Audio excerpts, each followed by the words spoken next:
வணக்கம் நண்பர்களே, வீடியோ பார்க்குற அனைவருக்கும் நன்றி. இப்போ ஃபாரெக்ஸ் டைமிங் வந்து மண்டே ஏர்லி மார்னிங் 4:30 தொடங்கி சாட்டர்டே ஏர்லி மார்னிங் 4:30 முடியும். இது வந்து 5 நாள் சாட்டர்டே மண்டே டு ஃப்ரைடே வந்து இருக்கும். சாட்டர்டே சண்டே மட்டும் மார்க்கெட்டு இருக்காது. இந்த டைமிங் வந்துட்டு 3 முக்கியமான டைமிங்ஸ் ஒன்று இருக்குது. ஒன்று வந்து டோக்கியோ டைம், ரெண்டாவது லண்டன் டைம், மூணாவது வந்து நியூயார்க் டைம். இது ஏன் இப்போ பிரிச்சிருக்காங்க அப்படின்னா, இப்போ ஆசியன் கண்ட்ரியில் இந்த சரௌண்டிங்கில் எடுத்துட்டோம்னா டோக்கியோவில் தான் அதிகமாக வந்துட்டு ட்ரேடிங் வந்து நடக்குது. அதே மாதிரி அந்த மிடில் கண்ட்ரி அந்த சைடில் எடுத்துட்டோம் அப்படின்னா லண்டனில் வந்துட்டு ரொம்ப அதிகமாக ட்ரேடிங் நடக்குது. அதனால் அந்த டைம் எடுத்திருக்காங்க.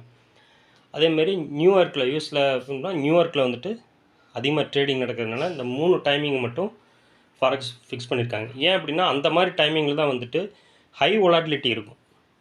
மார்க்கெட்டோட மூமெண்ட்டு பார்த்திங்கன்னா இந்த 3 டைமில் தான் வந்து ரொம்ப அதிகமாக இருக்கும். அதனால தான் இதை வந்து ஃபிக்ஸ் பண்ணியிருக்காங்க ஃபாரெக்ஸ்க்கு. தொடங்குற டைம் பார்த்திங்கன்னா நியூசிலாண்டோட டைமில் தொடங்கி நியூயார்க் டைமில் முடியும்.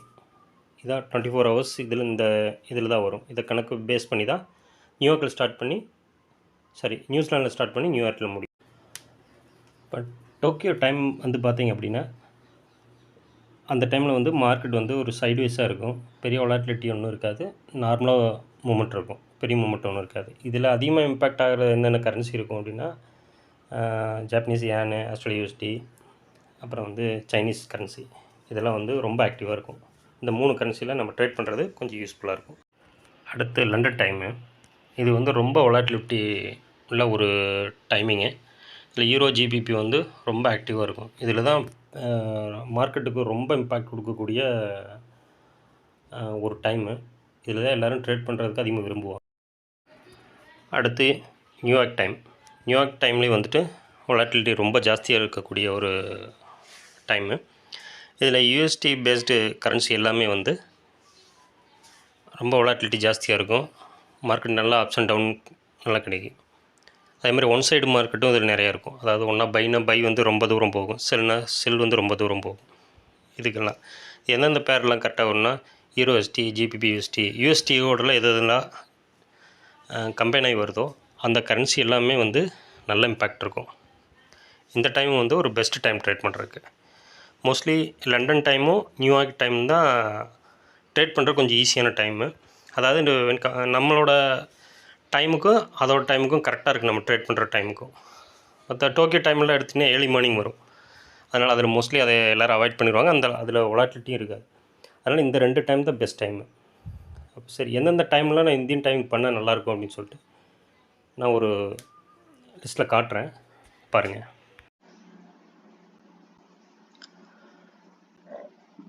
இப்போ நம்ம பார்க்குற இந்த எக்ஸலில் இருக்கிறது வந்து நம்மளோட புரிதலுக்காக நம்ம டோக்கியோ டைம் லண்டன் டைமெல்லாம் வந்து நம்ம இந்தியா டைமுக்கு நம்ம மாற்றிருக்கேன். அப்படின்னா தான் நம்ம ட்ரேட் பண்ணும்போது எந்த டைமுக்கு நம்ம ட்ரேட் பண்ண முடியும் அப்படிங்கிறது ஒரு புரிதலுக்காக நான் இந்த டைமுக்கு மாற்றிருக்கேன். ஃபஸ்ட்டு வந்து டோக்கியோ டைம் எங்கேருந்து ஆரம்பிக்குது அப்படின்னா நம்மளோட டைம் படி பார்த்திங்கன்னா மார்னிங் 5:30க்கு ஆரம்பிச்சிடும். மார்னிங் 5:30க்கு ஸ்டார்ட் ஆகி ஆஃப்டர்நூன் 2:30 வரைக்கும் ட்ரேட் போகும். இது வந்து டோக்கியோ.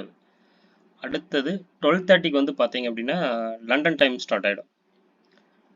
லண்டன் டைம் 12:30லேருந்து நம்ம டைமுக்கு ஆஃப்டர்நூன் 12:30லேருந்து அடுத்த நாள் நெக்ஸ்ட் டே வந்து 9:30 AM வரைக்கும் மார்க்கெட் கன்டினியூ ஆகும். இது லண்டனோடது.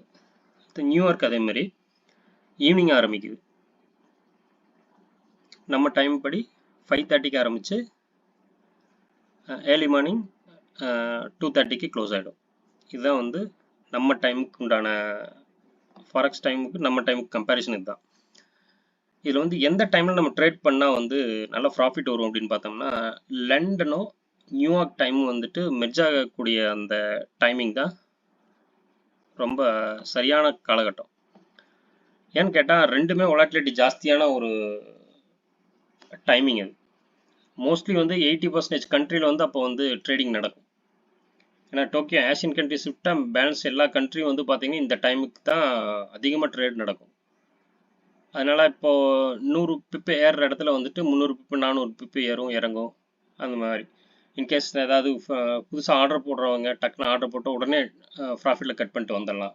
இன்கேஸ் ஹோல்டிங் வச்சுருக்கிறவங்க நெகட்டிவாக இருந்திருக்கும் அது வரைக்கும், டப்புன்னு மார்க்கெட் ரிவர்ஸ் ஆக போகுது அப்படின்னு சொல்லிட்டு அது ப்ராஃபிட்டாக கூட மாற்றக்கூடிய காலகட்டமெல்லாம் இதுதான். சடனாக பீக் ஆகும், அந்த மாதிரி ஒரு டைமிங் இது.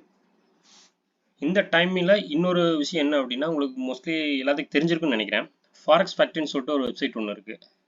அதாவது நியூஸ் டைம் சொல்லுவோம் நம்ம. நியூஸ் டைமை வச்சே ட்ரேட் பண்ணுறவங்க நிறையா இருக்காங்க. நியூஸ் டைம் வச்சு பெரிய ஸ்ட்ராட்டஜி அது. அதுவும் வந்து கரெக்டாக நம்ம ரீட் பண்ண ஆரம்பிச்சிட்டோம்னா அந்த இடத்துல மட்டும் என்ட்ரி பண்ணிட்டு நம்ம வெளில வந்துடணும். இதே பிகினஸாக இருக்கீங்க அப்படின்னா இந்த டைம் பண்ணும்போது ரொம்ப கேர்ஃபுல்லாக இருக்கணும். அதாவது வந்து 5:30லேருந்து 5:30க்கு மேலே பண்ணும்போது ரொம்ப கேர்ஃபுல்லாக இருக்கணும். அந்த சமயத்தில் அந்த ஃபாரெக்ஸ் ஃபேக்ட்ரி ரீட் பண்ணி பழகிட்டிங்கன்னா பிகினர்ஸ் வந்துட்டு நீங்கள் பெட்டர் டு அவாய்ட் ட்ரேடை வந்து நீங்கள் இது பண்ணிட்டு வந்துடலாம் வெளியே. ஏன்னா அந்த சமயத்தில் நீங்கள் நியூஸ் இருக்கும்போது நம்ம ஆர்டர் போட்டு ப்ராஃபிட் எடுக்கவே முடியாது. ஏன்னா அந்தளவுக்கு வொலாட்டிலிட்டி இருக்கும். அதான் நியூஸ் இருக்கும்போது சொல்கிறேன் நான். அது எந்த டைமுக்கு வருதுன்னு தெரியாது. இன்கேஸ் நீங்கள் பிகினர்ஸ் வந்து ஹோல்டிங் வச்சுருந்தீங்க அப்படின்னா ஸ்டாப் லாஸ் இது வைக்காமல் வச்சுருப்பீங்க. அப்போ என்ன ஆகும்னா சடனாக பீக் ஆகும்போது பார்த்தீங்கன்னா மார்க்கெட் ரிவர்ஸ் ஆயிடுச்சுன்னா உங்கள் கேபிட்டல் எல்லாத்தையும் கரைச்சிருவாங்க. அதான் அது எப்போ ஸ்டாப் லாஸ் வைக்கலாம், எப்போ வந்து டேக் ப்ராஃபிட் வைக்கலாம், அது எப்படி வைக்கணும் அப்படிங்கிறதே ஒரு வீடியோ தனியாக போடுறேன். இதுதான் பெட்டர் டைம் வந்து இதுதான். இதை வச்சு தான் நம்ம பண்ணணும்.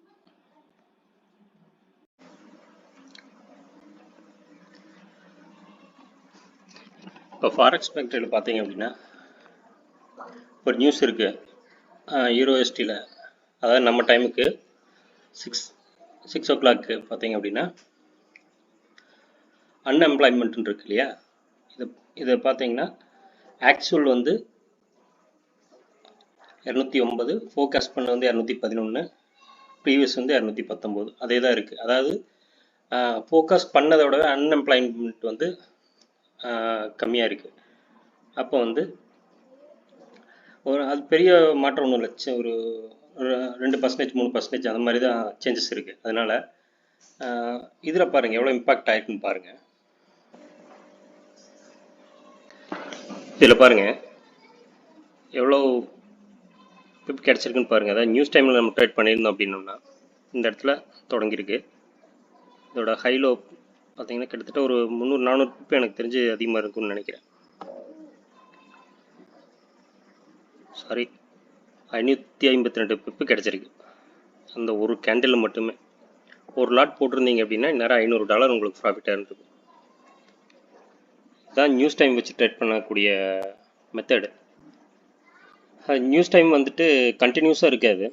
ஒரு நாளைக்கு பார்த்தீங்கன்னா ஒரு 2 to 3 ட்ரேடு தான் இருக்கும். ஒரு இன்ட்ராடே பண்ணுறவங்களுக்கு இது வந்து ரொம்ப ஒரு யூஸ்ஃபுல்லான ஒரு இது. உடனே அப்போவே போட்டுட்டு அப்போவே என்னன்னே தெரியாது, வேறு எந்த ஸ்ட்ராட்டஜியும் தெரியாது அப்படின்னு சொல்லிட்டு ஃபாரெஸ்ட் உள்ளே வர்றவங்களுக்கு இதை கொஞ்சம் ரீட் பண்ணி பழகிட்டோம்னா இது ஒரு எப்படி ஒரு 2 ட்ரேடு 3 ட்ரேடு வந்து சக்ஸஸ்ஃபுல்லாக முடிக்கலாம். அதில் பெரிய இம்பேக்ட் இருக்கும். பையர்ஸ் எல்லாங்கிறதையும் இதில் கண்டுபிடிச்சிடலாம். இப்போ நம்ம பார்த்தா இப்போ அன்எம்ப்ளாய்மெண்ட் அப்படிங்கிறது வந்துட்டு வேலை இல்லாத பற்றி ஒரு இது.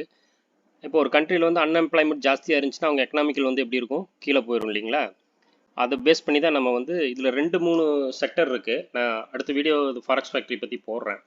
அன்எம்ப்ளாய்மெண்ட்டும் அப்புறம் இன்வெஸ்ட்மெண்ட் ரிலேட்டடான ஒரு 2 நியூஸ் மட்டும் இருக்குது. அது வந்து ரொம்ப ரொம்ப இம்பாக்ட் பண்ணும். அதை மட்டும் ரொம்ப கவனமாக பார்த்து ட்ரேட் பண்ணி பழகிட்டோம் அப்படின்னோம்னா இது ரொம்ப ரொம்ப ஈஸி இந்த ஸ்ட்ராட்டஜி. அதனால் இதை வச்சு நிறைய பண்ணுறாங்க. இந்த வீடியோ புரிஞ்சிருக்குன்னு நினைக்கிறேன். புரிஞ்சவங்க லைக் பண்ணுங்கள், ஷேர் பண்ணுங்கள். தேங்க்யூ. வீடியோ பார்க்குற அனைவருக்கும் தேங்க்யூ.